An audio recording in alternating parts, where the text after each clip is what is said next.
कीर्तन सेवा 6व्या दिवसाची आहे. उपदेशपर नाही, संतपर नाही आणि हे मध्येच पाहून आणलाय म्हटले हरिपाठाचा अभंग. हे कशासाठी? तर हा हरिपाठाचा अभंग का घेतला?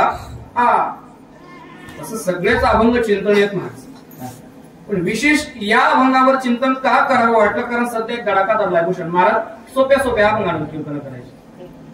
सुंदर ते द्या रूपपात आलोचनी देवाची द्वारी. त्याच्यामुळे ते खडकीदसन नावाचं गाव आहे. त्या गावामध्ये हरिपाठावरची कीर्तन सुरू आहे.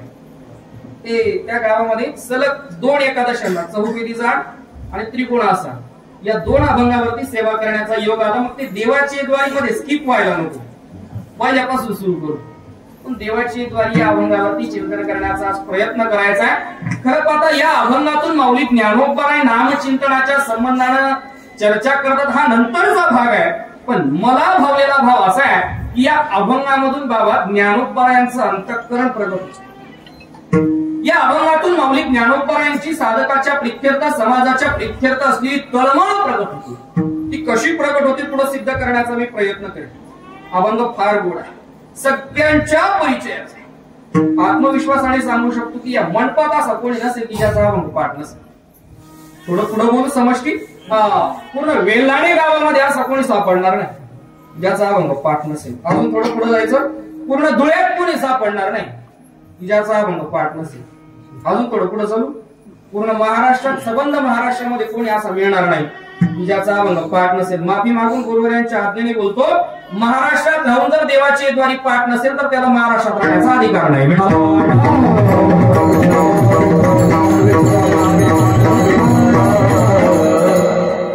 एवढा अतिपरिचयाचा अभंग असून सुद्धा का सेवेसाठी घेतला? मला सूत्र आहे, अतिपरिचयात अवज्ञा भवती. ज्या गोष्टीचा अतिपरिचय आहे त्या गोष्टीकडे सहसा आमचं दुर्लक्ष होत असतं. पण तुमच्या निमित्तानं आम्हाला सुद्धा काहीतरी त्या अभंगावरती चिंतन करावं या उद्देशाने अभंगाची नियुक्ती आहे. खरं पाहता या अभंगामध्ये ज्ञानोबराय पूर्ण हरिपाठ ग्रंथाचा अनुबंध चतुष्टय सांगतात. महाराज, प्रत्येक जीवाची धाव ही मुक्तीकडे, प्रत्येक जीवाला मुक्ती प्राप्त करायची. नवे अजून थोड्याशा वेगळ्या भाषेत बोलायचं झालं तर प्रत्येक जीवाला भगवान परमात्म्याच्या प्राप्तीची इच्छा आहे.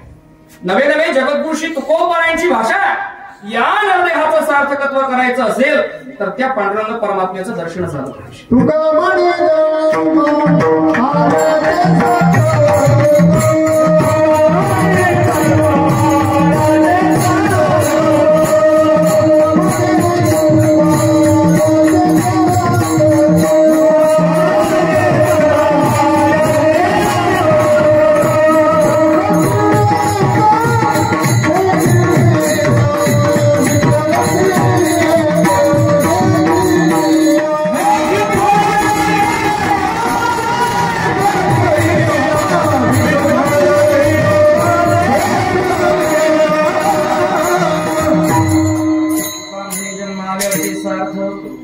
विठ्ठलची एक देखील या हृदयाचं सार्थकत्व कधी होणार?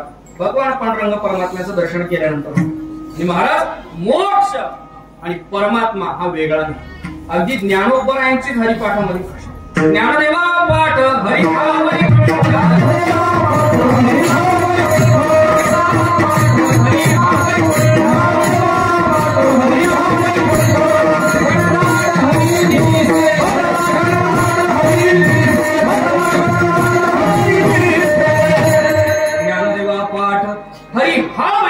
सगळ्यांनी युती करू आणि प्रयत्न असा करू की हरिपाठाचा अभंग प्रमाण जास्तीत जास्त हरिपाठातली आली पाहिजे. ज्ञानदेवा पाठ हरी हा वैकुंठ, परमात्मा आणि मोक्ष वेगळा नाही. परमात्मा म्हणजेच मोक्ष आहे आणि मोक्ष म्हणजेच परमात्मा. त्या मोक्षाची, त्या परमात्म्याची, त्या मुक्तीची प्रत्येक जीवाला इच्छा. बंधन कोणालाही नको वाटतं. प्रत्येकाला मुक्त होण्याची इच्छा आहे, मोकळं होण्याची इच्छा आहे. मुक्ती, परमात्मा हे आपलं साध्य आहे. पण महाराज, त्या साध्याच्या प्राप्तीसाठी आम्हाला काहीतरी साधन अंगीकारलं पाहिजे. हो, साधनाद्वारे साध्याची प्राप्ती. मग साधन करायचं कोणतं महाराज? महाराज, आपल्या परंपरेने मी 2 साधनं तुमच्या समोर. एक, परमात्म्याची प्राप्ती करायची असेल तर आपल्या परंपरेने, आपल्या संस्कृतीने, आपल्या धर्माने संप्रदाय नावाची परंपरा उभी केली. आणि 2 भगवान परमात्म्याची प्राप्ती करायची असेल तर संत सांगतील त्या मार्गाने आम्ही मार्गक्रमणा केली पाहिजे. पहिला पर्याय संप्रदाय नावाची व्यवस्था, संप्रदाय नावाची व्यवस्था आपल्या धर्म परंपरेने आपल्याला उभी केली भगवान परमात्म्याच्या प्राप्तीसाठी. कारण भगवान परमात्म्याची प्राप्ती करणं एवढं सहज नाही. कशाला म्हणावं संप्रदाय नावाची व्यवस्था आहे. कशाला संप्रदाय? अगदी गोड संप्रदायाची लक्षणं वाचायला मिळाली बाबा.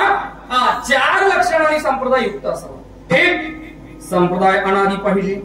2 संप्रदाय वेद प्रमाणित पाहिजे. 3 संप्रदाय ज्येष्ठांनी आचरलेला पाहिजे.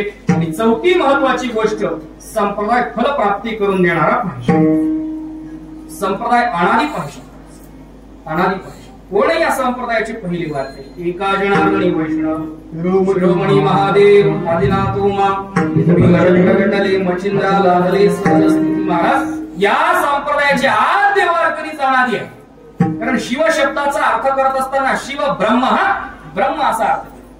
आणि ब्रह्माच्या संबंधाने चिंतन करायचं असेल तर ब्रह्माला जन्म नाही आणि ब्रह्माला मृत्यू नाही. म्हणून अजन्म असणारा ब्रह्म ते अनादी आहे. ज्या संप्रदायाचा पायिक, ज्या संप्रदायाचा आद्य वारकरी अनादी आहे, महाराज तो संप्रदाय किती अनादी असला पाहिजे? संप्रदाय अनादी पाहिजे. 2 संप्रदाय वेद बोधित पाहिजे. ज्ञानोबरायांची भाषा वेद मार्गे म्हणी गेली त्याची मार्गे चालिलो ही ज्ञानोबरायांची भाषा. पण जगद्गुरुशी तुकोबरायांची त्याही पेक्षा परखड भाषा आहे. जगद्गुरुशी तुकोबराय बोलतायत ज्याच्या बोलण्यामध्ये वेदशास्त्राचं प्रामाण्य नसेल त्याचं तोंडही पाहू नका. तयाचे वदन नाव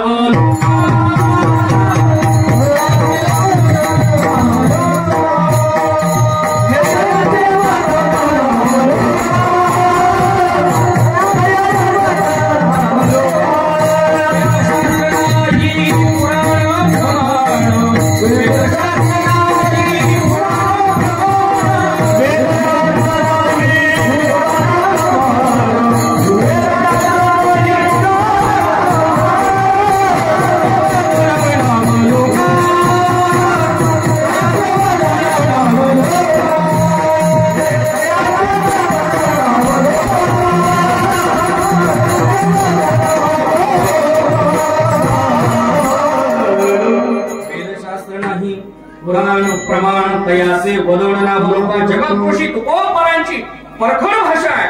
जगद्गुरुशी तुकोबराय बोलतायत ज्या वक्त्याच्या बोलण्यामध्ये वेदशास्त्राचं प्रामाण्य नाही त्यांना तारखा देऊ नका असं नाही, त्यांची तोंडही पाहू नका.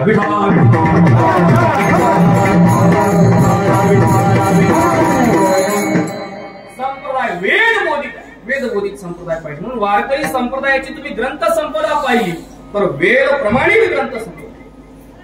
खंडनीय कुठलाही भाग नास्तिकवाद आपल्या संप्रदायाच्या ग्रंथ संपदेमध्ये पाहायला मिळत नाही. संप्रदाय वेदबोधित पाहिजे. 3 संप्रदाय हा ज्येष्ठांनी आचरलेला पाहिजे. कोणी आचरला महाराज हा संप्रदाय? मी बोलू ना आदिनाथांपासून सुरुवात झाली. ज्ञानोबरायांनी आचरला, नामदेवरायांनी आचरला, नाथबाबांनी, तुकोबरायांनी, निळोबराय सुद्धा याच वाटेने गेले. थोडसे अलीकडच्या पिढीकडे येऊ कोणी आचरला बाबा हा संप्रदाय? प्रातस्मरणीय सद्गुरु जोग महाराजांनी आचरला हा संप्रदाय. कोणी आचरला हा संप्रदाय? प्रातस्मरणीय मामासाहेबांनी आचरला हा संप्रदाय. कोणी आचरला संप्रदाय? थोडं अलीकडे येतो प्रातस्मरणीय गुरुवारी मोठे बाबांनी आचरला हा संप्रदाय. ते या मार्गाने गेले. आणि अलीकडचे अगदी आपल्या गावामधले जुने वारकरी की ज्यांनी या सप्ताहाची परंपरा घालून दिली ते सुद्धा याच मार्गाने गेले. तुका म्हणे तुम्ही चला याची वाटे भरवसेनी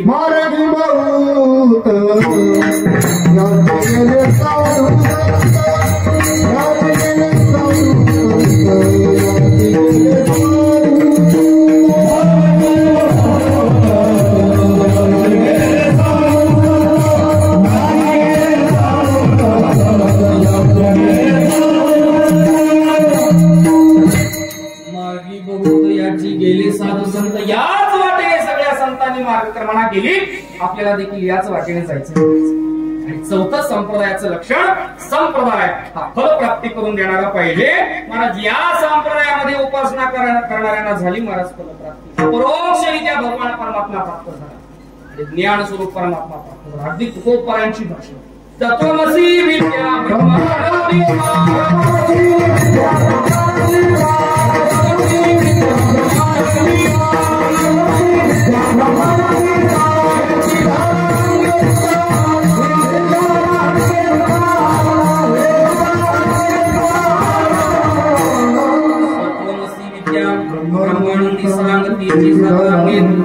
तेणी अंजन गुणी दिव्य दिव्य दृष्टी झाली कल्पना निमाली द्वैता द्वैत या अवस्थेवरती जगद्गुरु तुकोबारा याच संप्रदायाच्या मार्गाने गेले.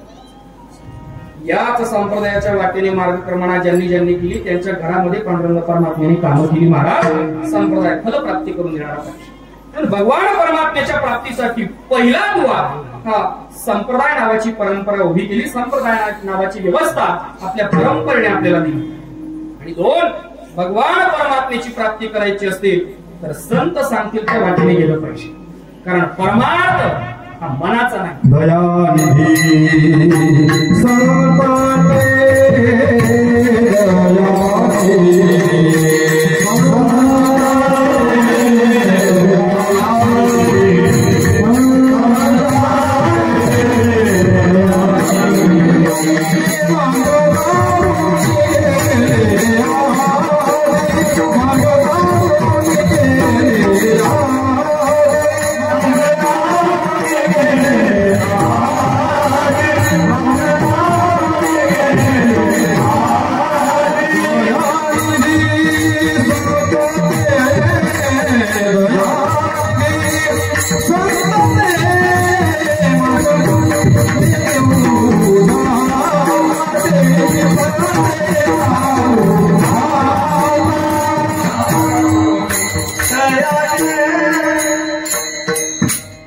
परमार्थ हा मनाचा नाही. मनाच्या मार्गाने जर तुम्ही परमार्थात गेले तर मनोमार्गे गेला तो येथे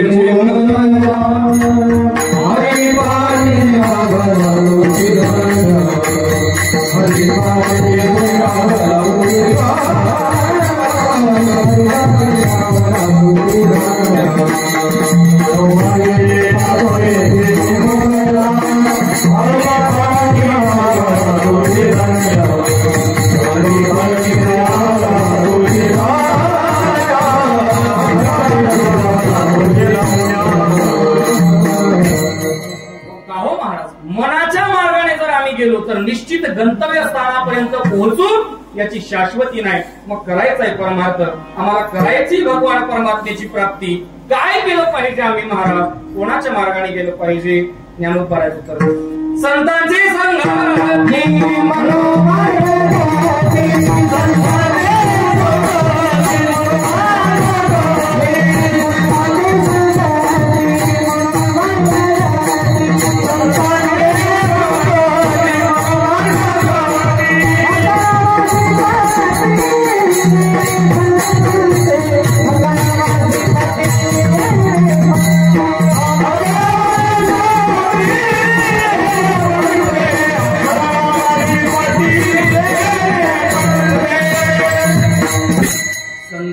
संगती मनोमार्ग गती येणे पंथे श्रीपती हा कळावा.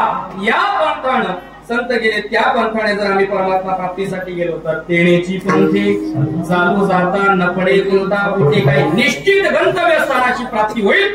निश्चित परमात्म्याची प्राप्ती झाल्याशिवाय राहणार नाही.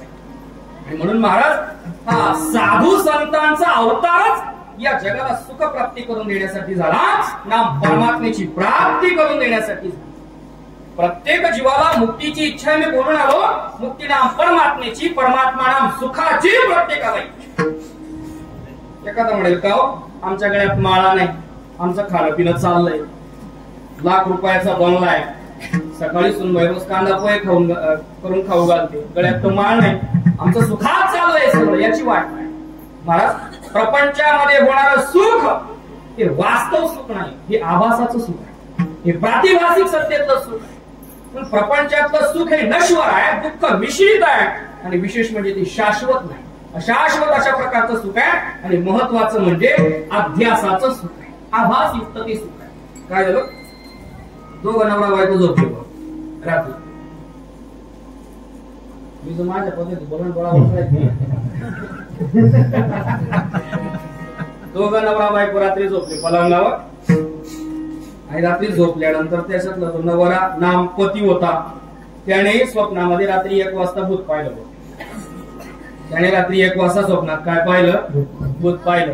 आणि भूत पाहिल्यानंतर जोरात रात्री 1 वाजता गोधडीतून बाहेर आणून ओरडला, भूत भूत भूत. खाड करून बसलो. रात्री 1 वाजता स्वप्नात भूत पाहिलं, गोदडीतून खाडकन उठून बसला, भूत भूत वरडायला लागला, बायकोला जाग आली, बायको म्हटली का काय झालं? बायको म्हटली भूत पाहिलं. बायको म्हटली मी असणार ना. त्यांना कळलं, त्यांनी आराम करा, बाकीची या सर्व बायको उठली, किचन मध्ये गेली. महाराज किचन मध्ये त्या बायकोने ग्लास भरून पाणी आणलं किचन मधून, त्या नवऱ्याच्या हातात दिलं, म्हटलं घ्या पाणी पी. त्याने पाणी पिलं. पाणी पिल्यानंतर बायकोने त्याच्या हातात रुमाल दिला, म्हटले हा रुमाल घ्या पुसा गाव. त्याने गाव पुसला. माझा साधा प्रश्न वेगळा नाही, कारण असं आहे, भूत खरं होतं का खोटं होतं? तुम्ही अजूनही एक मत करा, भूत खरं होतं का खोटं होतं? कसं होतं? खोटं होतं. मग खोटं भूत पाहिल्यामुळे अंगाला आलेला का खोटा असला पाहिजे. तुम्ही बोलता का घरी जाऊन? भूत कसं होतं? खोटं. खोटं भूत पाहिल्यामुळे अंगाला घाम कसा पाहिजे? खोटा. घाम खरा. घाम खरा का याची वाट एकच आहे, भूत खरं समजणं म्हणून घाम खरा. तद्वत लटका दिसणारा, लटका असणारा, मिथ्या असणारा प्रपंच, स्वप्नवत असणारा प्रपंच आम्ही खरा समजायला लागलो महाराज, आणि त्याच्यामुळे गाम यायला लागलो. लक्षात येतंय? वास्तविक पाहता प्रपंचामध्ये होणारे सुख दुःख हे सगळे आभास मात्र आहेत, मिथ्या आहेत, आभास युक्त आहेत. अध्यास रूप सुख दुःख या प्रपंचामध्ये पाहायला मिळतात. वास्तव सुखाची, वास्तव मुक्तीचा अनुभव जर कोणाला घ्यायचा असेल तर संत सांगतील त्या मार्गाने गेलं पाहिजे. विषय चालू होता की मला संतांचा अवतार त्यासाठीच अवतार पुन्हा खरं पाहता संत आणि देव दोघांचं कार्य एकच आहे. देवाचं आणि संतांचं दोघांचं कार्य एकच आहे, फक्त कार्य पद्धती भिन्न आहे. देवाचं आणि संतांचं कार्य एकच आहे, फक्त कार्य पद्धती भिन्न. देवही मुक्ती देतो आणि संतही मुक्ती देतात, फक्त देण्याची पद्धत बदल आहे. एखाद्या गरीबाचं पोरग श्रीमंताच्या लग्नात जेवायला जावं, गरीबाचं पोरग श्रीमंताच्या लग्नात जेवायला जावं, बसतंय ते गरीबाचं पोरग पंक्तीला, तिकडून पंक्तीचा मालक येतो, नामत्या कार्यक्रमाचा मालक तिथं येतो आणि त्याच्यावर ओरडतो, वाडा याला वाडा, खायला मिळत नाही, आला इथं धावत झाड सोडून उन्हाच्या बघ, हाय मिळत नाही तुला, कधी आला इथं पंक्तीत बस. वाढलं महाराज, त्या पोरानं जेवणही केलं. तेच पोरग दुसऱ्या दिवशी उन्हात खेळून आलं, घरी आई जवळ गेलं. आईने त्याला जवळ घेतलं, बाळा दमला असेल, थकला असेल, कुणाचा किती खेळायला जातोस रे, हात पाय धुवून घे, मी तुला जेवायला वाढते. पोराने हात पाय धुतले, आईने पंचपक्वान्नाचं ताट केलं आणि आईने आपल्या हाताने एक एक घास त्या पोराला भरवला. पोरग श्रीमंताच्या लग्नातही जेवलं, पोरग आईच्या हातानेही जेवलं. महाराज श्रीमंताच्या लग्नात पोरग जेवलं, त्याचं पोट भरलं, ही देवाची मुक्ती आहे. आणि आईच्या हाताने पोरग जेवलं, ही संतांची मुक्ती आहे.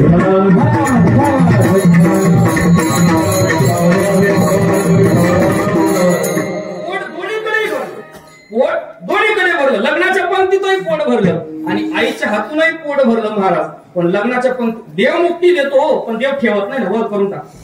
पण संत मुक्ती देतात, हयात असताना देतात. कृपा कटाक्षेने आपुले पदी वैसविले, ही संतांची मुक्ती महाराज. आणि खरं पाहता साधू संतांचा अवतार त्यासाठी हे सगळं जग दुःखात आहे, त्यांना पाहावलं गेलं नाही. पायी काटा निघते तरी व्यथा जीवी उमटे, पायाला काटा टोचल्यानंतर डोळ्यात पाणी येतं. तद्वत समाज दुःखात आहे, पण त्रास मात्र सज्जनाला होतो, त्रास संतांना होतो महाराज. म्हणून अगदी साधू संतांचा अवतार झाला. वारकरी संप्रदायाच्या संतांचं एक वैशिष्ट्य भोज, महाराष्ट्रामध्ये अनेक संत जन्माला आले.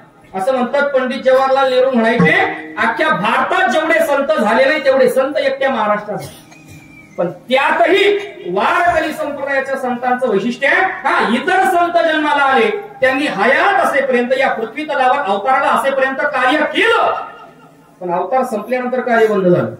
पण वारकरी संप्रदायातल्या ज्ञानोबा तुकोबारांचं वैशिष्ट्य आहे, हयात असेपर्यंत तर समाजाच्या उद्धारासाठी तळमळ केली, पण समाधी घेतल्यानंतर सुद्धा गाथा ज्ञानेश्वरी सारखे ग्रंथ उद्धारासाठी ठेवून गेले.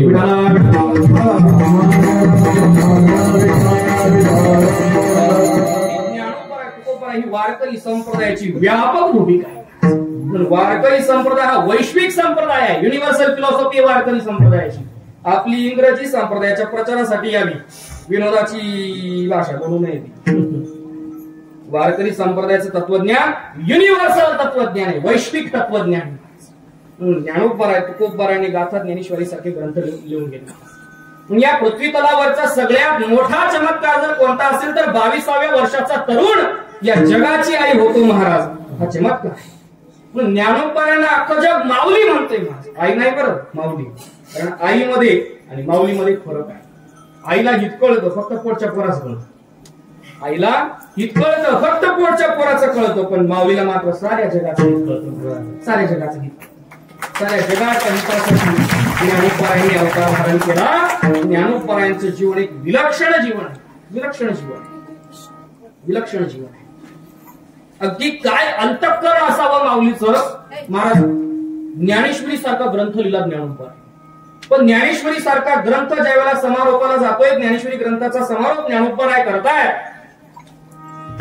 समारोप करत असताना त्या विश्वात्मक देवाकडे ज्ञानोबराय मागणं मागताय, मागणं विश्वात्मक देवाकडे. पण कोणासाठी मागताय? मला स्वतःच्या आईबापासाठी नाही, सज्जन लोकांसाठी पण नाही, ज्यांनी ज्ञानेश्वरी लिहिली त्या सच्चिदानंद बाबांसाठी पण नाही, आपल्या श्रीगुरूंसाठी सुद्धा नाही. जे ज्ञानेश्वरी ऐकायला श्रोते बसले त्यांच्यासाठी मागितलं नाही. कोणासाठी मागितलं महाराज? ज्या समाजाने आयुष्यभर त्रास दिला त्या समाजासाठी मागितलं. जे फळांची व्यंकटी सांडू. काय व्यापक भूमिका आहे, काय माऊलीचं अंतःकरण आहे. जे खळ सांडू असं नाही म्हटले, म्हणू शकत होते खळ सांडू, पण नाही, खळांची व्यंकटी सांडू. व्यंकटी या शब्दाचा अर्थ बुद्धी असावा, खळाची वाईट बुद्धी जाऊ. खरं पाहता माणूस वाईट नसतो, माणसाचे विचार वाईट असतो. एकदा वाईट विचार गेले की खाली शिल्लक असणारा माणूस चांगलाच नाही. जे खळांची हे आईचं हृदय माणूस ज्यांनी त्रास दिला त्यांच्यासाठीच मागणं मागताय. जे खळांची व्यंकटी सांडू हे आईचं हृदय. त्या माऊलीला, माऊली ज्ञानोबरायांना परंपरेने 4 मुलं सांगितली. ज्ञानोबरायांना 4 मुलं आहेत. निवृत्ती निघाल असलं मंडळी, निष्काम अपत्य प्रसवित जा या न्यायाने 4 मुलं माऊली ज्ञानोबरायांना आहेत. पहिला मुलगा योगी, दुसरा मुलगा ज्ञानी, तिसरा मुलगा साधक आणि चौथा मुलगा अनाधी.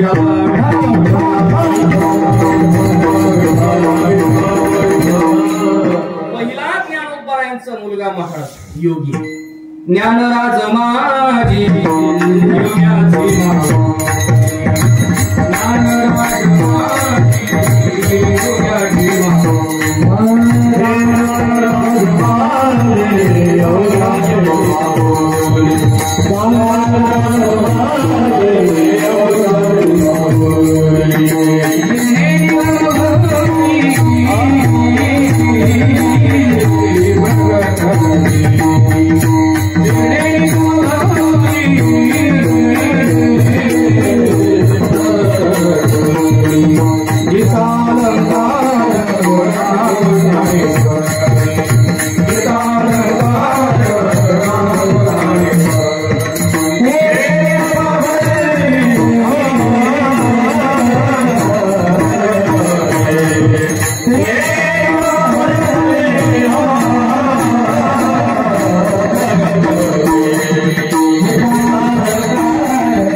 ज्ञानराज माझे योग्याचे योग्याची माऊली जेणी निगमवल्ली प्रगट केली. ज्ञानोबरायांचा पहिला मुलगा योगी, ज्ञानोबरायांचा दुसरा मुलगा ज्ञानी. वेदशास्त्र देही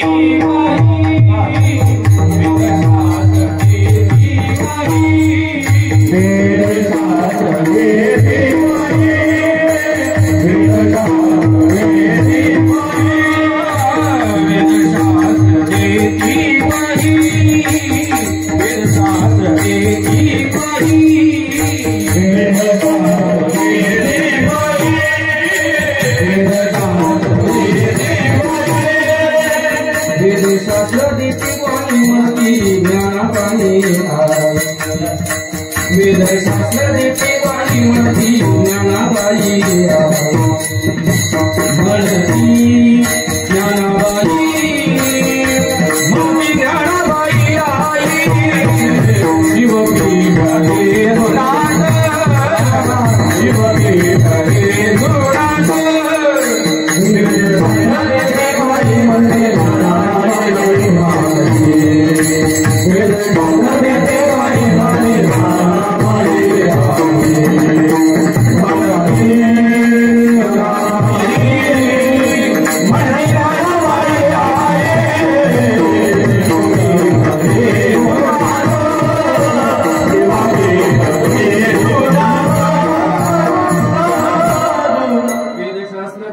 लागी म्हणती ज्ञानाबाई आई वेद सर्वज्ञ विज्ञानी.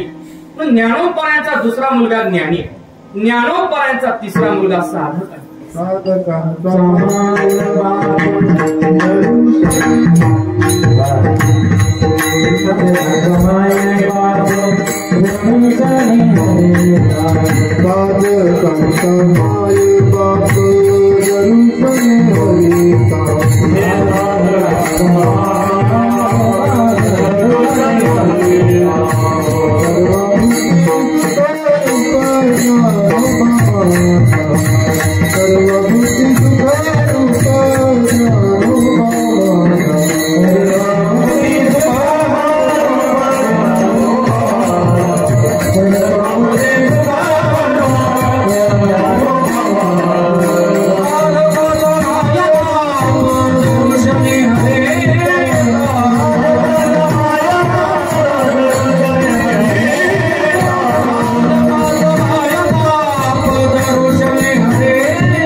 ज्ञानोबरायांचा तिसरा मुलगा साधक आहे आणि त्या ज्ञानोबरायांचा चौथा मुलगा अनाथ आहे. ज्ञानाबाई माझी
ज्ञानोबरायांचा चौथा मुलगा अनाथ आहे आणि अय्यडा महाराज ही आई असल्यामुळे आपल्या चारही मुलांच्या शिदोरीची व्यवस्था मुली ज्ञानोबरायांनी केली. पहिला मुलगा योगी आहे, त्या योगी मुलासाठी ज्ञानोबरायांनी शिदोरी तयार केली, चांगली उपासक. दुसरा मुलगा ज्ञानी आहे, त्या ज्ञानासाठी ज्ञानोबरायांनी अनुभवामृताची नाम अमृत अनुभवाची व्यवस्था शिदोरी केली. तिसरा मुलगा साधक आहे, त्या साधकासाठी माऊली ज्ञानोबरायांनी शिदोरीची व्यवस्था केली, ती म्हणजे ग्रंथराज ज्ञानेश्वरी महाराज. खरं पाहता रेडा बोलवणं, भिंत चालवणं हे ज्ञानोबरायांच्या जीवनातले चमत्कार नाही महाराज. रेडा बोलवणं, भिंत चालवणं हे ज्ञानोबरायांच्या जीवनातले चमत्कार नाही. ज्ञानोबरायांच्या जीवनातला खरा चमत्कार जर कोणता असेल तर तो ग्रंथराज ज्ञानेश्वरी महाराज. ज्ञानेश्वरी सारखा ज्ञानोबरायांनी आपलं भाग्य आहे की ज्ञानोबराय तुकोबराय नंतर जन्माला आलो आणि ज्ञानेश्वरी गाथ्यासारखे सद्ग्रंथ पाहायला मिळाले. योगायोग आपल्या सप्त्यामध्ये ज्ञानेश्वरी पारायण सुरू महाराज वाचावी, ज्ञानेश्वरी वाचावी. मनीषा या वाचा जो सेवक होईल येचा तो स्वानंद साम्राज्याचा चक्रवर्ती करी ही ज्ञानेश्वरी पारायणाची फलश्रुती. खरं पाहता आपल्या संप्रदायाची व्यापकता आहे. संप्रदायाचे ग्रंथ हे उपासनेचे पण आहे आणि संप्रदायाचे ग्रंथ हे अभ्यासाचे सुद्धा आहे. काही ग्रंथ उपासनेचे असतात, अभ्यासाचे नसतात. शिवलीलामृत उपासनेचा आहे, त्याचा काही डीएड सिलेबस नाही अभ्यास करायला. पण आमचं झालंय काय, आम्हाला सोपं आवडत नाही. आणि आता सांगितलं ना हातात माळ घ्या रामकृष्णाने म्हणा उद्धार होईल, ज्ञानेश्वरीच्या 5 वेळा वाचा उद्धार होईल. नाही नाही नाही, आपल्याला गोड काय लागतं, अमावस्येच्या रात्री 12 वाजता उठा, बेलाचं पाणी घ्या, तांब्यावर पाणी घ्या, जा महादेवाच्या मंदिरात आणि त्या बेलाच्या पाण्याला मध लावा, महादेवाच्या पिंडीवर उलटायचं. बाबा हुशार होता बरं, भारी सांगत होता, आम्हाला चांगला आवडत. खरं पाहता ज्ञानोपराय तुकोपरायांच्या महाराष्ट्रात जन्माला आल्यानंतर ज्ञानेश्वरी गाथा सोडून आमचं मन दुसरीकडे जायलाच नको.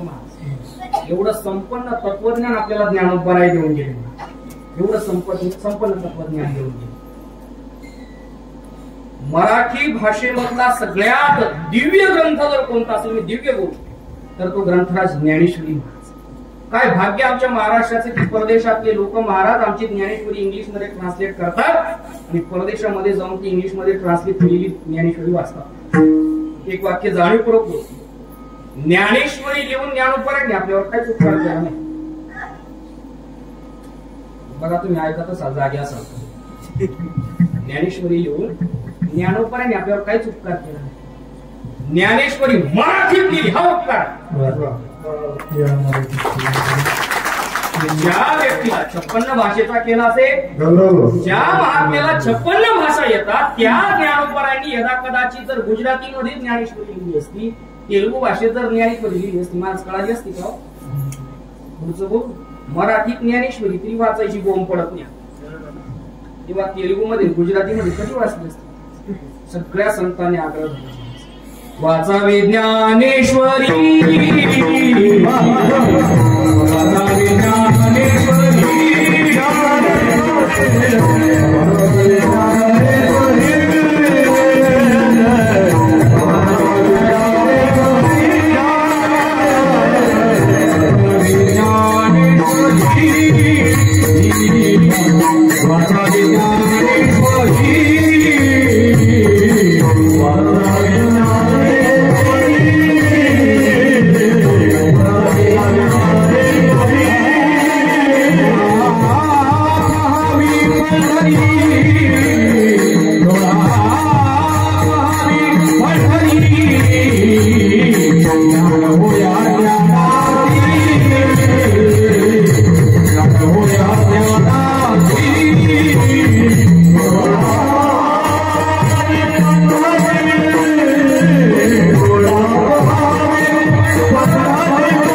आग्रह धरला मला सगळ्या संतांनी, वाचा ज्ञानेश्वरी, वाचता येत नाही ज्ञानेश्वरी बोट ठेवा मला. श्री ज्ञानदेव, श्री ज्ञानदेव, श्री ज्ञानदेव एवढं म्हणा. ज्ञानदेव ज्ञानदेव म्हणतात, ज्ञानदेव. आळंदीमध्ये महाराज ज्यांना अक्षर वाचता येत नव्हतं अशा लोकांनी ज्ञानेश्वरी वरती बोट ठेवला. श्री ज्ञानदेव म्हणत म्हणत म्हणत म्हणत पारायण करावा. अशा अक्षराची अनुष्ठान पूर्ण झाल्यानंतर ज्यांना अक्षराची ओळख नव्हती बाबा, त्या लोकांची ज्ञानेश्वरी कंठ झाली. ही अक्षराची कृपा आहे, ही ज्ञानेश्वरीची कृपा आहे. गुरुदेव रामासाहेब दांडेकर म्हणायचे, महाराष्ट्रात जन्माला आलेल्या माणसाला ज्ञानेश्वरी वाचल्याशिवाय मरण्याचा अधिकारच नाही. तो ज्ञानेश्वरी वाचूनच गेला. आमचं दुर्दैव, आमच्या घरात दशक्रियेला पार प्रवचनाला ज्ञानेश्वरी सापडत नाही. आमचं दुर्दैव. महाराष्ट्रात जन्माला आल्यानंतर जर ज्ञानेश्वरी गाथा आम्ही वाचत नसू तर श्रीमंत बापाच्या पोटी जन्माला आलेल्या करंट्या अवलादी आम्ही ठरवू.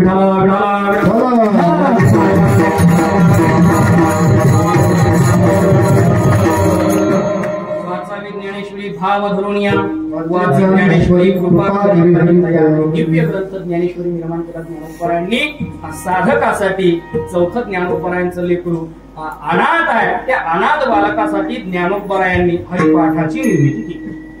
आता अनाथ बालकासाठी हरिपाठ आहे म्हणजे योग्याने ज्ञानाने साधकाने हरिपाठ करू नये असा अर्थ घेऊ नका. वास्तविक म्हणण्यासाठी हरिपाठ सोपा आहे अनाथ बालकासाठी, पण खरं पाहता हरिपाठासारखं अवघड काहीच नाही. चॅलेंज आहे. कोणी मला 5-3 दशकांचा मला सांगून दाखवा, आजचं पाकिट घेऊन. हरिपाठ नावाचा ग्रंथ अनाथ बालकासाठी माऊली ज्ञानोबरायांनी तयार केला. ग्रंथ तयार करत असताना ग्रंथाच्या संबंधाने अनुबंध चतुष्टयाची चर्चा आहे.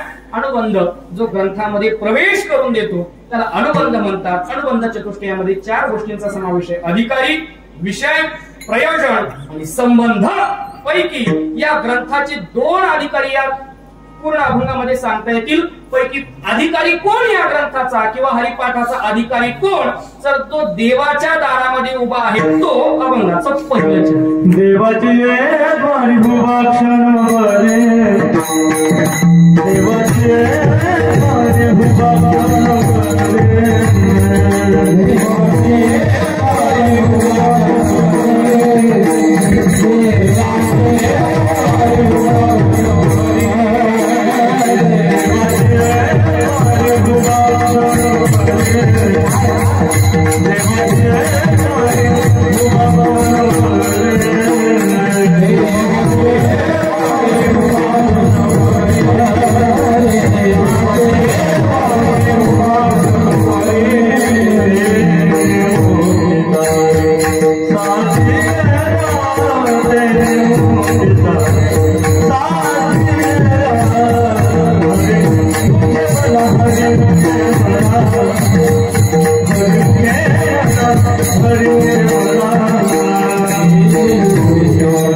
अधिकारीच्या संबंधाने 2 प्रकारची चर्चा करता येऊ शकते. असोनी संसारी हा अधिकारीच आहे आणि देवाच्या दारात जो उभा आहे तो सुद्धा अधिकारीच आहे. देवाची द्वारी देव शब्दाने ज्ञानोबराय अभंगाला सुरुवात करतात. नवे हरिपाठ नामक ग्रंथाला सुरुवात करतात. देव शब्द का वापरला असा मात्र ग्रंथ सुरू करायचा आहे. मंगल ज्ञानोबराय ग्रंथाच्या संबंधाने देव शब्दाने करतात. बरं, देव शब्दाचं वैशिष्ट्य असं आहे महाराज, हा देव शब्द निर्गुणाच्या बाजूनेही चालतो आणि हा देव शब्द सगुणाच्या बाजूनेही चालतो. देव शब्दाचा विचार शास्त्राने फार गोड सांगितला. दिव दिव्यती या धातूपासून देव शब्दाची उत्पत्ती. दिव्य दिव्यती नाम चकाकणे हजारो सूर्यांचा प्रकाश ज्याच्या ठिकाणी तुझी निरळी पोटी चंद्रप्रकाश असा तो परमात्मा. दिव्य दिव्यती असा तो परमात्मा. अजून एक गोड व्युत्पत्ती वाचायला मिळाली. म्हटले देवाला इंग्रजी भाषेमध्ये गॉड म्हणतात. काय म्हणतात? गॉड म्हणतात. आणि या गॉड शब्दाचा आपण जर विग्रह केला तर जी फॉर जनरेटर करा, ओ फॉर ऑपरेटर करा आणि डी फॉर डिस्ट्रॉयर करा. हा उत्पत्ती, स्थिती आणि लय ज्याच्या ताब्यात आहे त्याला देव म्हणा. संपूर्ण जगतावती ज्याची सत्ता आहे त्याला देव म्हणा. बरं आहे का? हे दिव दिव्यती प्रकाशने हा चित स्वरूप असा जर अर्थ केला तर देव या शब्दाचा एक अर्थ ज्ञान असं होईल. देवाच्या द्वारामध्ये क्षणभर उभं राहा, तुम्हाला 4ही मुक्त्यांचा अनुभव येईल. आता ग्रंथाच्या संबंधाने चर्चा करत असताना उपक्रम उपसंहाराची एक वाक्यता व्हावी हे ग्रंथाचं लक्षण. सुरुवातीला जर कीर्तनकार म्हणायला लागला भक्तीने मोक्ष होतो तर त्याने शेवटी हिंदी गाणे नाही म्हटले पाहिजे, भक्तीने मोक्षच सांगितलं पाहिजे. ही उपक्रम उपसंहाराची एक वाक्यता आहे. सुरुवात काय, उपक्रम काय केला? देवाच्या दारामध्ये क्षणभर उभा राहा. चारही मुक्त्यांचा अनुभव घ्या. क्षणभर उभा राहिला आणि तेच ज्ञान उभा आहे. शेवटच्या अभंगामध्ये काय बोलतायत? रिकामा अर्ध गडी. ती उपक्रम उपसंहाराची गोष्ट झाली कशी? पहिल्या चरणामध्ये बोलतात क्षणभर उभा आणि शेवटच्या अभंगामध्ये बोलतायत ज्ञान उभा आहे अर्ध क्षण सुद्धा रिकामा राहू. आता महाराज हे क्षणभर का उभा राहायला लावतात? मी बोलून आलो होतो की या अभंगामधून माऊली ज्ञानोबरायांचा अंतःकरण प्रगट होत आहे. काय आई ज्या वेळेला आपल्या मुलाला जेव घालते ना, आता पुढे तेने मुक्तीच्या आधी साधीला हे प्रयोजन सांगितलं ज्ञानोबरायांनी. पोरग जेवत नसले, एखादं समजा 4-5 वर्षाचं पोरग जेवायला नाटकी करायला लागलं, रडायला लागलं. आई काय करते? दूध भात तयार करते एका प्लेटमध्ये, साखर टाकते, त्या पोराला मांडीवर घेते आणि त्या पोराला मांडीवर घेतल्यानंतर ते घास तयार करते आणि तो घास त्या मुलाच्या तोंडात भरवण्याचा प्रयत्न करते. पण ते पोरग खात नाही, रडतंय. आई काय सांगते? बाळा एवढा एक घास काय, आपण मामाच्या गावात जाऊ. घास तयार करते. काय सांगते? एवढा एक घास काय, आपण मामाच्या गावात जाऊ. ते घास खात पोरग. दुसऱ्या घासाला अजून रडतंय. दुसऱ्या घासाला आई काय म्हणते? बाळा एवढा एक घास काय, आपण मावशीच्या गावाला जाऊ. दुसरा घासही भरून दे. तिसऱ्या घासाला परत पोरग नाटकी करते. आई म्हणते बाळा एवढा एक घास काय, आपण धुळ्याला फिरायला जाऊ. तिसरा घास खाते. चौथ्या घासाला परत नाटकी सुरू. बाळा एवढा एक घास काय, तुला बावली घेऊन देतो. पोरग लहान आहे बरं. परत एक घास तयार करते. बाळा एवढा एक घास काय, तुला नक्की फिरायला घेऊन जा. ती पोरग शेवटचा घास खाते. प्लेट मधलं अन्न संपते. वास्तवात पाहायला गेलं तर कुठंच फिरायला जायचं नाही. एक का झालं एवढं सगळं? मामाच्या गावाला जाय, मावशीच्या गावाला जाय. बाळा क्षणभर उभा राहा, तेळी मुक्तीचारी साधली. क्षणभर उभा राहा, तेथे कळी काळासाठी घडा. क्षणभर उभा राहा, कळी काळ त्यासी न पाहिलं. क्षणभर उभा राहा, एवढा एक घास खा. आता थोडासा दुसरा भाव सांगू का? पहिल्या घासाला मामाचं गाव सांगितलं आणि दुसऱ्या घासाला जेव्हा आईने पलटी मारली मावशीच्या गावाला, तेव्हाच पोऱ्याला अंदाज आला होता आपली आई आपल्याला कुठंच फिरायला घेऊन जाणार. तरी सुद्धा त्याचं खाणं का चालू होतं? बाबा त्याला दूध भाताची चटक लागली होती. आता ज्ञानोबराय किती वेळ उभं राहायला लावतात? उभा क्षणभर. पण ज्ञानोबरायांना विश्वास आहे, एकदा का हा साधक परमार्थात आला आणि क्षणभर देवाच्या दारात उभा राहिला, त्याला का एकदा परमार्थाची चटक लागली, मग त्याला देवाच्या दारातून हाकललं तरी तो जात नाही. उभा क्षण. किती वेळ उभं राहायचे? क्षणभर. अगदी ज्ञानोबरायांची गोड होईल. तरी गायसे काही या आठा प्रवरा माझा निमिष भरी देत जाय. किती द्यायचंय निमिष? आता एक क्षणापेक्षा खालचं परिमाण झालं बरं. निमिष या शब्दाचा अर्थ होतो पापणी लाल उघड करायला जेवढा वेळ लागतो का, तेवढा वेळ तू फक्त परमार्थाला. आणि तेवढ्या वेळात काय? तेणे मुक्तीचारी साधी. क्षणभर उभं राहायचंय. तेणे मुक्तीचारी साधी. हे आईचं हृदय आहे म्हणून क्षणभर उभं राहायला होते आई. आणि दुसरा भाव, आपल्या आयुष्यातला जो रिकामा क्षण चाललाय तो भगवान परमात्म्याच्या नामचिंतनाने भरी उभा क्षण भरी. देवाची द्वारी उभा क्षणभरी तेणे मुक्तीचारी साधिल्या. ज्ञानोबराय म्हणतात क्षणभर उभा राहा, तुला चारही मुक्त्यांचा अनुभव. महाराज आम्ही देवाच्या दारात क्षणभर नाही हो, तासन तास बसू तरी आमच्याच्यानं संसार सुटत नाही. संसार द्या, तंबाखू सुटत नाही. तासन तास आम्ही देवाच्या दारात आहोत तरी आम्हाला मुक्तीचा अनुभव नाही, तरी आम्हाला मोक्षाचा अनुभव नाही. म्हणजे खोटं बोलतात का? नाही. आपण अर्थ वेगळा केला महाराज. ज्ञानोबरायांनी इथं देवळाचं नाही देवाचं दार सांगितलं. आपण थांबतो ते देवळाचं दार आणि ज्ञानोबराय अभंगात सांगताय देवाची द्वारी. देवळाची द्वारी नाही, देवाची द्वारी, देवाच्या दार. आता हे देवाचं दार नक्की कोणतं की ज्या दारामध्ये क्षणभर उभं राहिल्यानंतर चारही मुक्त्यांचा अनुभव येणार. आता भक्तीच्या पद्धतीने या अभंगाचा विचार करणं शक्य आहे आणि वेदांताच्या बाजूने या अभंगाचा विचार करणं शक्य आहे. अगोदर वेदांताच्या बाजूने सांग. देव या शब्दाचा अर्थ आपण ज्ञान अगदी काही क्षणापूर्वी करून आलो. देव म्हणजे ज्ञान आणि मग देवाचं दार या शब्दाचा अर्थ वेदांताच्या बाजूने घ्यायचा झाला तर देवाचं दार म्हणजे अपरोक्ष ज्ञान आहे.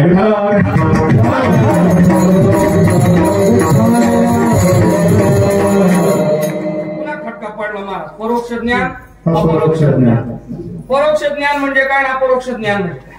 परोक्ष ज्ञान म्हणजे अप्रत्यक्ष ज्ञान आणि अपरोक्ष ज्ञान म्हणजे प्रत्यक्ष ज्ञान. परोक्ष म्हणजे इदम इत्थम, समथिंग इज देअर, त्याला परोक्ष म्हणतात. कालचे संस्कार आणि अपरोक्ष म्हणजे मीच ब्रह्म आहे, अहम ब्रह्मास्मी इत्याकार वृत्ती होणं, याला म्हणा अपरोक्ष. ऐकायला जरी कंटाळवाणं वाटत असेल ना, ऐकून ठेवा, म्हणजे पांचट ऐकायला गोड लागणार नाही.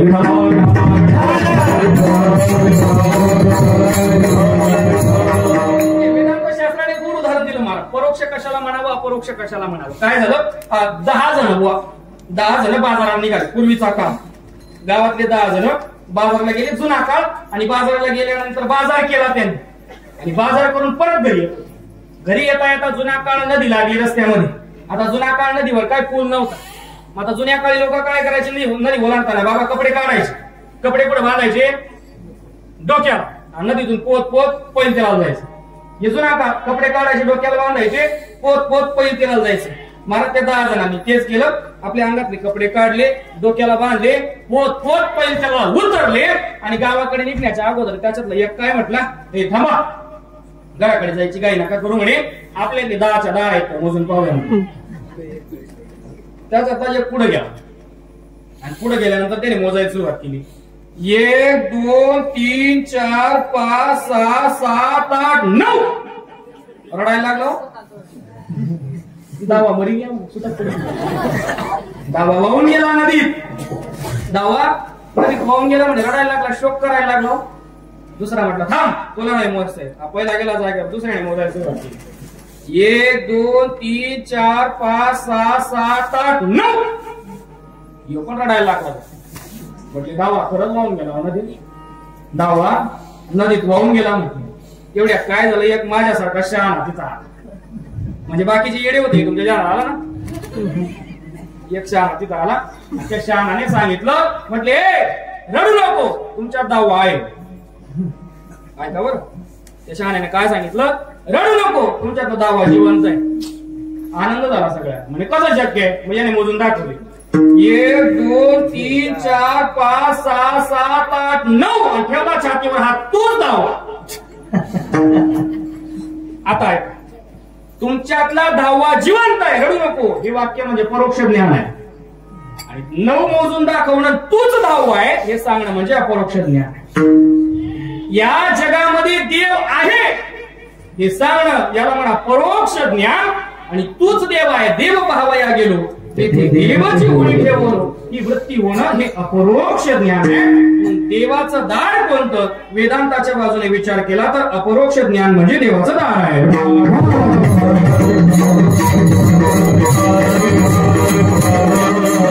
अपरोक्ष ज्ञानामध्ये उभा क्षणभरी तेणे मुक्तीचारी साधे. आणि आता थोडस भक्तीच्या बाजूने या. इथं देवाचं दार या शब्दाचा अर्थ करत असताना दरवाजा, दार म्हणजे भक्ती असा करता येईल, पण थोडस अजून अलीकडे बोल. आपण देव या शब्दाचा अर्थ बाबा ज्ञान करून आलो होतो. त्या ज्ञानाच्या प्राप्तीसाठी भगवान परमात्मेने 4थ्या अध्यायामध्ये पर्याय सांगितला. तद्विधी प्रणिपातेन परिप्रश्नेन सेवया उपदेशिते ज्ञानं ज्ञानिनस्तत्वदर्शिनः. आणि मग पुढची ओळी फार महत्वाची, जेत ज्ञानाचा देत सेवा हा दारवंठा. दारवंठा म्हणजे दरवाजा. देव या शब्दाचा अर्थ जर ज्ञान केला तर त्या ज्ञान प्राप्तीसाठीचं देवाचं दार म्हणजे सेवा आहे. देवाचं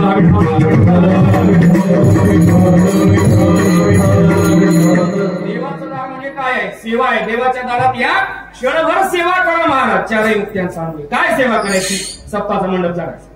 काय सेवा करायची, पक्वाजाला कणी काढून द्यायची. काय सेवा करायची, रोज महाराजांना 4 वाजता चहा पाहायची. काय सेवा करायची, काय नाही महाराज याचं काही नीट करायच्या. काय सेवा करायची, महाराज लोकांची कपडे धुवून द्यायची. काय सेवा करायची, मंदिरात विनापारा करायचा. एवढं जरी केलं तरी तेणे मुक्तीचारी साधलेल्या एक वाईट ज्ञानोबा तुकोबारा घेतात. देवाचं दार या शब्दाचा अर्थ भक्तीच्या बाजूने गेलो तर देवाचं दार म्हणजे सेवा आहे. एक सेवा हा दारवंठा. दारवंठा म्हणजे दरवाजा. ज्ञान प्राप्तीसाठी देव या शब्दाचा अर्थ जर ज्ञान केला तर ज्ञान प्राप्तीसाठीचा दरवाजा म्हणजे सेवा आहे. देवाचे द्वारी क्षणभर उभा देवाच्या दारामध्ये काय होईल त्याच्याने तेने मुक्तीच्या दिल्या 4 प्रकारच्या मुक्ती शास्त्राने सांगितल्या. त्या 4ही प्रकारच्या मुक्ती ज्ञानोबाय हरिपाठातच सांगतात.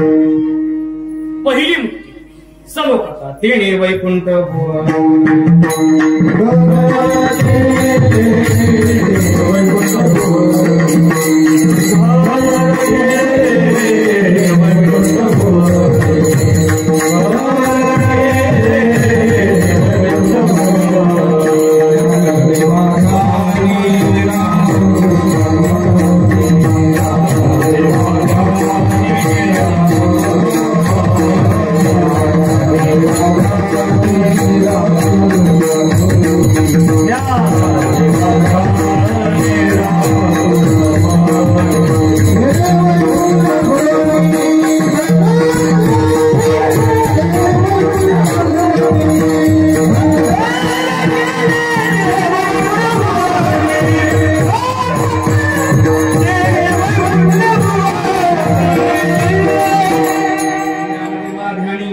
रामकृष्ण मनी तेने वैकुंठ भुवनी घर केले. याला सलोकता मुक्ती म्हणा. देव परमात्मा ज्या लोकांमध्ये वास्तव्य करतो त्या लोकात वास्तव्याला मिळणं. तेने वैकुंठ भुवनी घर केले याला सलोकता मुक्ती. दुसरी समीपता देवाच्या जवळ वास्तव्य करणं. लक्ष्मी वल्लभ तया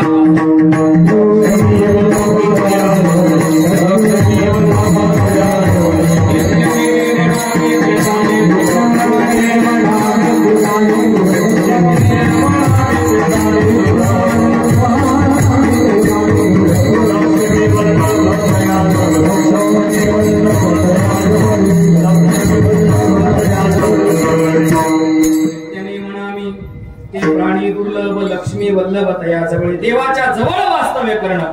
लक्ष्मी वल्लभ तया जवळ ही समीपता. तिसरी मुक्ती स्वरूपता. चतुर्भुजा नरभुवनी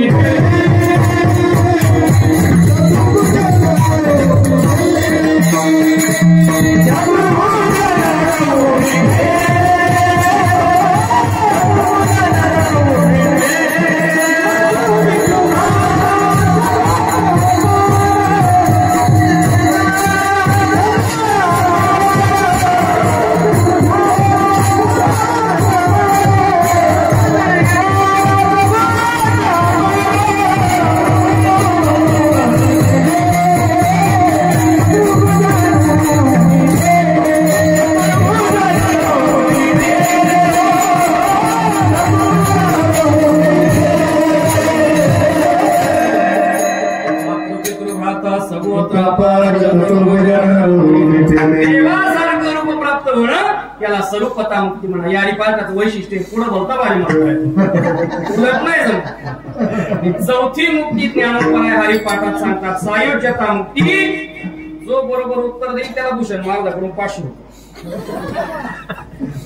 तुम्ही भूषण महाराज कोण भूषण महाराजाकडून 500 रुपये बक्षीस. सायुज्यता मुक्ती. थोडीशी इंट देतो. पावेचे मुक्त मणी असतात.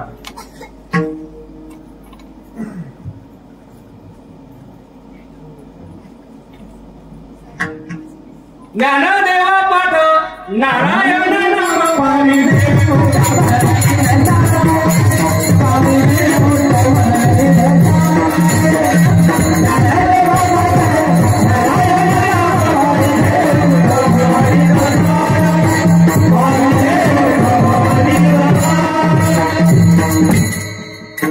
वाढले का नाही काम झालं का. ज्ञानदेवा पाठ नारायण नाम गुणराचा भाग सोडून द्या म्हणजे देऊ नका असं काही. ज्ञानदेवा पाठ नारायण नाम पाविले उत्तम याला सायुज्यता मुक्ती म्हणा. या 4ही मुक्ती ज्ञानोबारायांनी हरिपाठात सांगितल्या. तेने मुक्तीचारी साधिल्या काहो ज्ञानोबाराय. देवाच्या दारात उभं राहायचंय. किती वेळ क्षण. काय काय प्राप्त होणार. 4ही मुक्त्या प्राप्त होतील. पण तिथं उभं राहिल्यानंतर नक्की आमचा विषय तरी काय ज्ञानोबा दुसऱ्या चरणात हरि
हरिमुखे म्हणा पुण्याची गणना बाबा.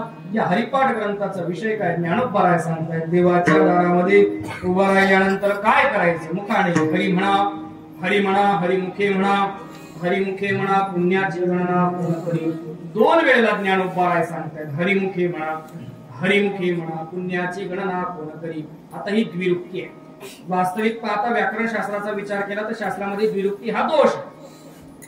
एक अक्षर 2 वेळा नको यायला. का नको यायला? तर व्याकरण शास्त्राच्या संबंधाने बोललं जातं. म्हटले व्याकरणाचार्यांना त्यांनी लिहिलेल्या सूत्रामधला एक मात्रा जरी कमी करता आला तरी त्यांना मुलगा झाल्याचा आनंद होतो. अर्धमात्रा लागवेण, एक मात्रा जरी कमी झाला तर मुलगा होण्याचा आनंद होतो. मग का हो? ज्ञानोबरांना द्विरुक्ती दोष कळत नव्हता का? हरिमुखे म्हणा, हरिमुखे म्हणा 2दा सांगितलं. आता ती द्विरुक्ती कधी स्वीकार्य आहे ते वगैरे सांगण्यात वेळ घालत नाही, पण एक सोपा अर्थ करू. बहुतांश वेळा, बरं बहुतांश वेळा जिथं चकार वापरायचा असतो त्या ठिकाणी चकाराच्या ऐवजी द्विरुक्ती पाहायला मिळते. द्विरुक्तीच्या ऐवजी चकाराच्या ऐवजी द्विरुक्ती पाहायला मिळते. म्हणून आपण एक द्विरुक्ती कमी करून या 3ही अक्षरांच्या ठिकाणी जर चकार लावला तर या चरणाचा अर्थ लगेच लक्षात येतो. बघा सोपं आहे, मी सांगतो तसं करायचं. हरिमुखे म्हणा या 3 शब्दांची 3 वाक्य तयार करायचे. प्रत्येक वाक्याला एका शब्दाला च लावायचा. बघा हरीच मुखे म्हणा 1, हरिमुखेच म्हणा 2 आणि हरिमुखे म्हणाच 3.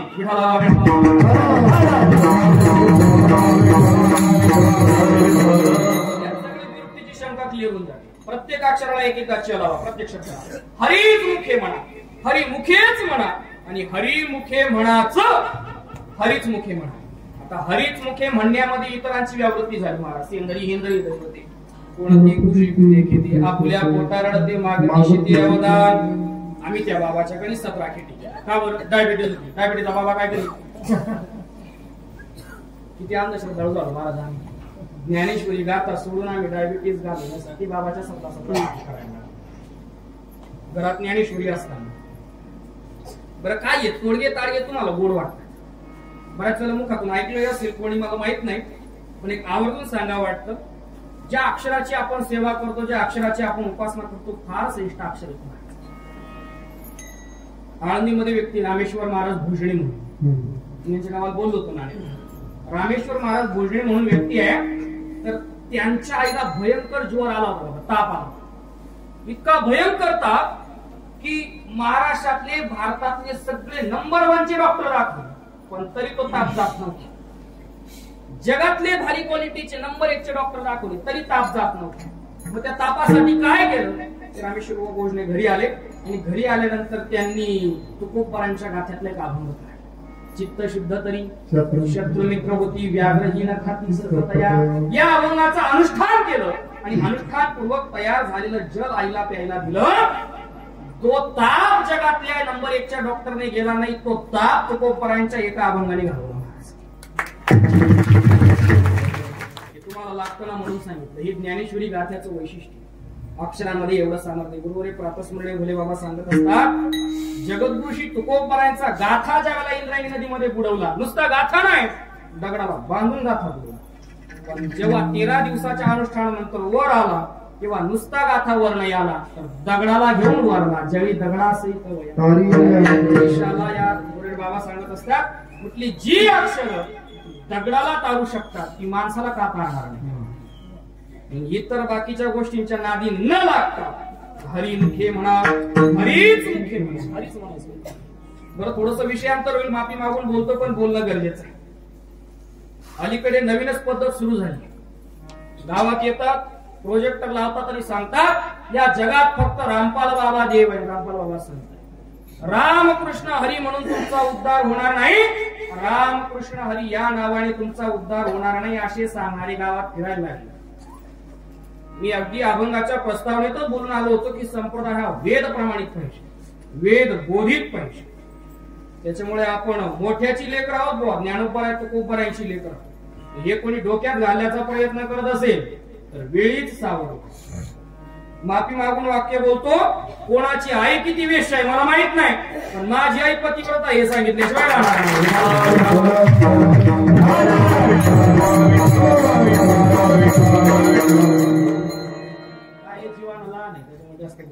हरीच मुखे म्हणा, दोन हरी मुखेच म्हणा, वैखरी वाणीने त्या हरीचा जप करा. रामकृष्ण हरी नित्यवदे जो वैखरी, आणि तीन हरी मुखे म्हणाच. या म्हणाच शब्दामध्ये आग्रह दिसून येतो. मौलिक ज्ञानोबराय आपल्या लेकराला आग्रह करतात, हरी मुखे म्हणाच, हरी म्हणाच, माझ्या विठोबाचे नाम अट्टहासे आग्रह करतात, हरी मुखे म्हणाच. त्याच्यामुळे या द्विरुक्ती आपण असाही बदल करू शकतो की प्रत्येक शब्दाला चकार लावला तर अर्थ सुलभ होतो. हरीच मुखे म्हणा, हरी मुखेच म्हणा, आणि हरी मुखे म्हणाच परिणाम काय होईल, पुण्याची गणना कोण करी एवढं अगाध पुण्य निर्माण होईल की त्या पुण्याची गणना कोणीही करू शकत नाही. शंका अशी आहे, पहिल्या चरणामध्ये ज्ञानोबराय बोलले तेणे मुक्तिचारी साधी. बरं तेणे मुक्तिचारी येण्यासाठी विषय काय, साधन काय, तर हरिमुखे म्हणा, हरिमुखे म्हणा.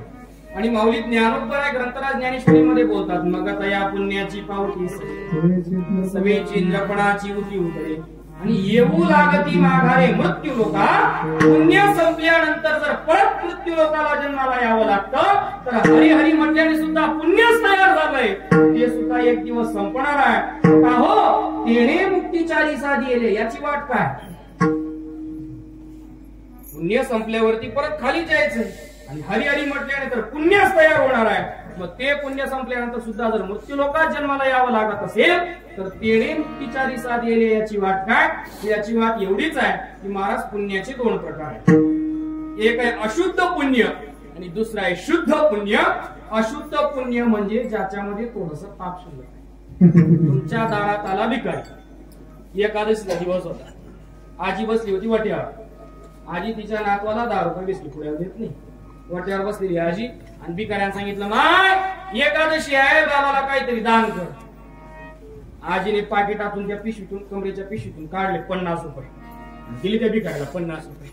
आजीच्या मनात वाटलं, मा एकादशी दिवशी जणू काय पांडुरंग माझ्या दारात चालून आला माझ्याकडे मागायला. तो रिकामाचे तुझ्याकडे 50 रुपये मागायला, तुला तुझ्या दारात 50 रुपये मागायला. आजीने म्हटलं, एकादशी दिवशी पुण्य घडलं, माझ्याकडून पांडुरंगाला 50 रुपये दान झालं.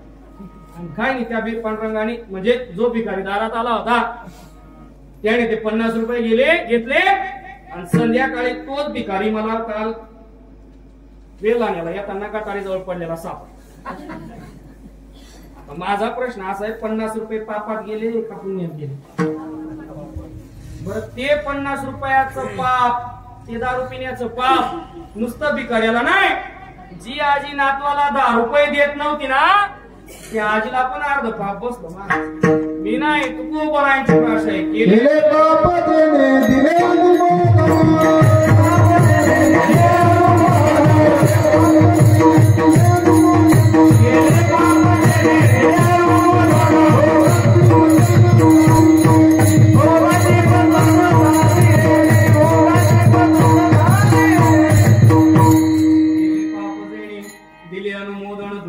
पतन सारिकेची. आता जर भूषण मार झाले, कुत्र्याला दगड मारला आणि मी जर म्हटलो ना बरं झालं, नुसतं भूषण मार झालं नाही, दोघांना सारखंच आहे कुत्र्याला दगड मारण्याचं पाप. याला म्हणायचं अशुद्ध पुण्य. आणि शुद्ध पुण्य कशाला म्हणायचं, जय मध्ये नारायण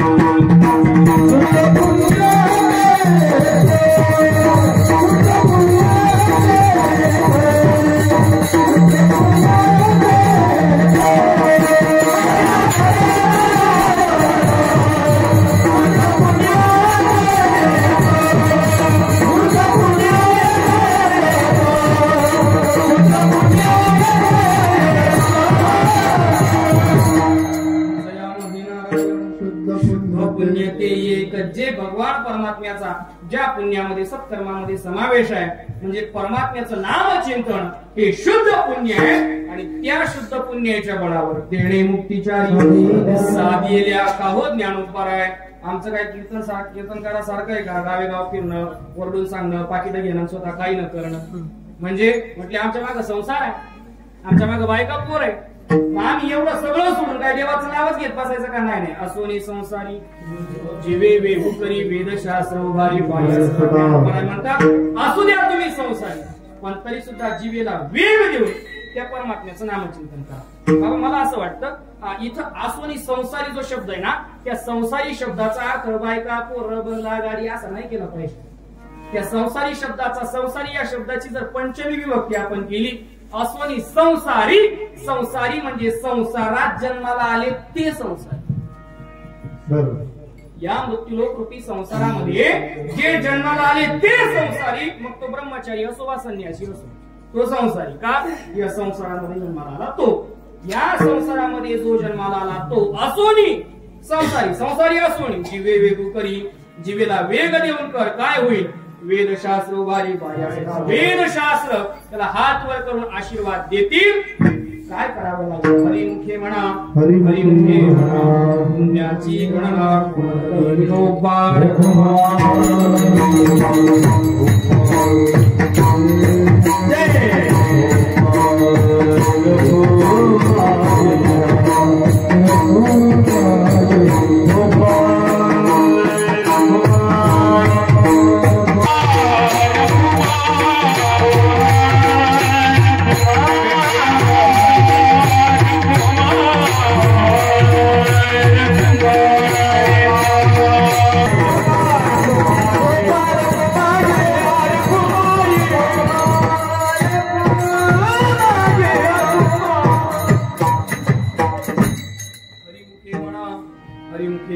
पुण्याची गणना कोण करी हरी हरी म्हटलं एवढा अगाध पुण्य होईल की त्या पुण्याची गणना कोणी करू शकत नाही. का हो ज्ञानोबा आहे आम्हाला आमच्या जीवनामध्ये त्या नामचिंतनाचा कळला.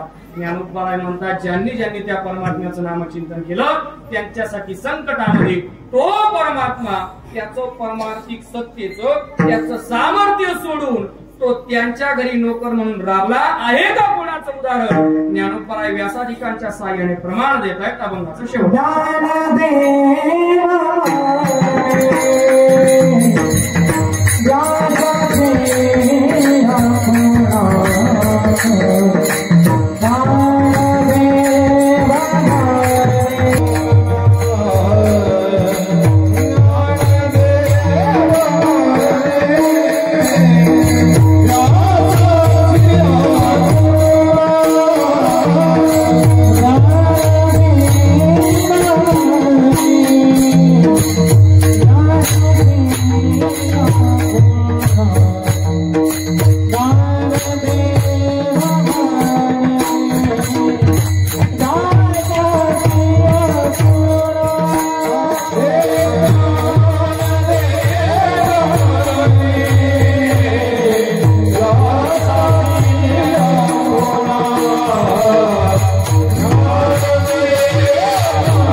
Oh